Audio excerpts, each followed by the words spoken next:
The Corsair Carbide Air 540 high airflow cube case is great for air cooling or liquid cooling. Check the link in the video description to learn more. Now, I've recommended this mouse any number of times. This is the original Razer Naga. It has 12 MMO buttons on the side, the only criticism of which would be that they're kind of mushy and kind of hard to distinguish from each other. It included little pads that you could put on them, but I personally never even ended up applying them. I didn't find they were that helpful.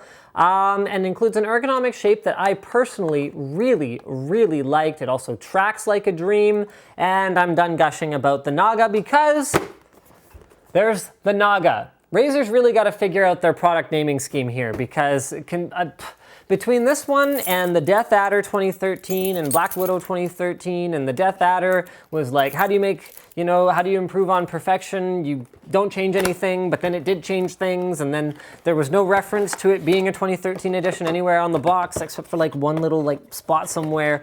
And so this is called the Razer Naga, not to be confused with the Razer Naga. They're taking the same approach. It's funny, it makes perfect sense because as a company that's all about, gamers and gaming, they've taken a page right out of game developers' handbooks. Oh, what should we call the new Tomb Raider? Let's call it Tomb Raider. So anyway, there you go. That's my rant about that. What has Razer improved about the all-new Naga? Well, they've done a couple of things that I think are a very big deal. Number one is they have changed these buttons on the side to be mechanical buttons. So I want you guys to really hear the difference here. I'm going to hold it up to my lav mic. Original Naga, very mushy, very membraney. New Naga, very clicky, very tactile. Really like that. They have also updated the ergonomics. So gone are the two buttons right here, which I never really liked anyway. I rarely find myself in a situation where this is a comfortable movement for me. Those were the two buttons that I really had trouble reaching, and they have instead put two buttons here. These can be actuated with the middle finger, which if you use a three fingers like this sort of orientation, then at least there's that. You can kind of reach. I personally have trouble with this one. I don't have very flexible hands, but at least now I can reach one of them comfortably. They've also added a tilt-click scroll wheel. So this and this are additional functions. So it now has a total of 19 buttons, 12 on the side, 2 on the top, well, 1, 2, 3, 4 on the top, and then an additional 2 here, giving you, like I said, well, plus a middle click. So that is a total of 19 buttons. They have implemented their low friction, quiet pads on the bottom, which I think is kind of unique. They have also updated the sensor, so it now uses an 8200 DPI 4G laser sensor. And check this out. Here we go, there we go. There's the naming scheme. This is the Razer Naga 2014.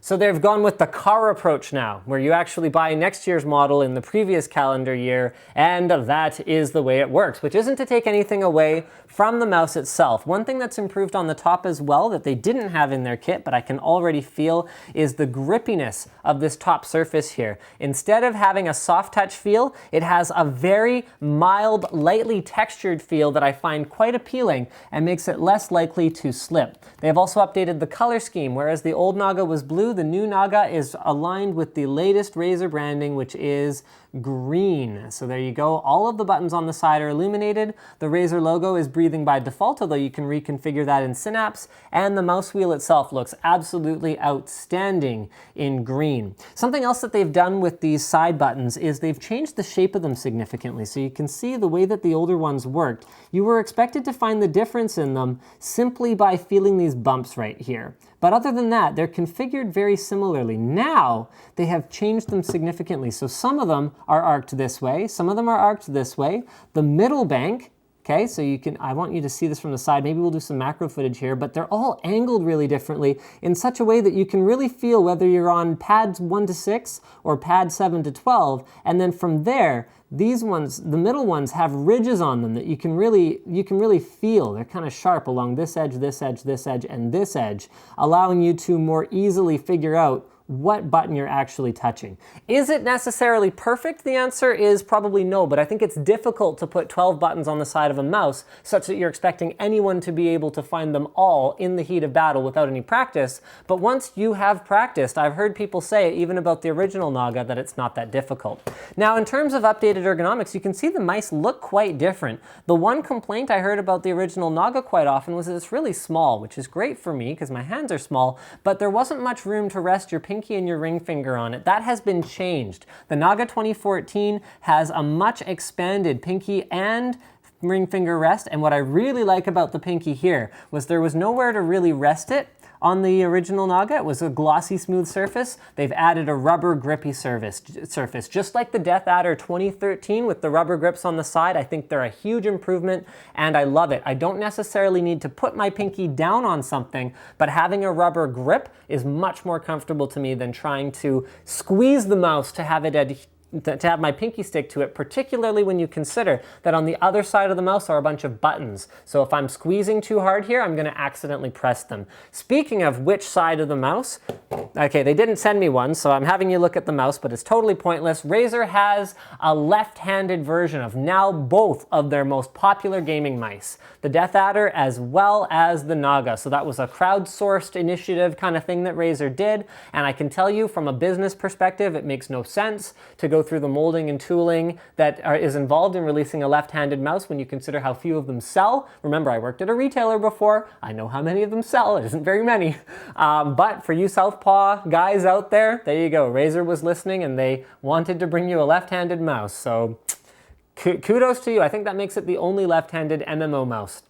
I don't believe any of them are ambidextrous because of the way that you have to lay out MMO buttons for them to be mostly accessible using the thumb, which is the most flexible of the fingers that you're probably using for it. Software-wise, they've made some more improvements here as well. So there's an MMO configurator that actually overlays on the screen so you can use it to respec in the middle of a game without actually even alt-tabbing out. And this one, for me personally, is actually cooler because I tend not to change around characters too much. I play mostly single-player RPGs when I am playing an RPG, such as Dragon Age or Torchlight 2, and this is really neat. So they take this grid of 12, and then they actually give you a screen overlay that you can set up different icons so you can see visually on the screen as an overlay what each of these is mapped to. I think that's absolutely outstanding because a big problem for me with 12 buttons, particularly when you're going from game to game, is what the devil did I have button 7 bound to? If you can't remember, no big deal. Taking care of that with a screen overlay, and I think that pretty much does it. I liked the Naga Hex with its 6 mechanical buttons, and it felt like an improvement over the original Naga with 12 buttons. Well, now they've taken those mechanical buttons, and between the Naga Hex and the Naga 2014 edition, you should have something that you'll pretty much like. The wider shape addresses the issue, I think, for people with larger hands, although if you have baseball glove-sized hands, it might still not be the perfect mouse for you, but they've definitely improved the appeal, and there you go. What can you improve about something that's already awesome? Make it just a little bit more awesome. Thank you for checking out my unboxing and overview of the Razer Naga 2014. Don't forget to subscribe. Don't forget to like this video if you enjoyed it, and let me know what you think. I mean, just even looking at it, you know, seeing some of the close-ups of my hand on it, has Razer improved the Naga by making it a bit of a wider stance, more compatible with larger hands mouse and adding the mechanical buttons, or would you prefer to grab an original Naga now so you don't have to stop using it in the future? Thanks, guys.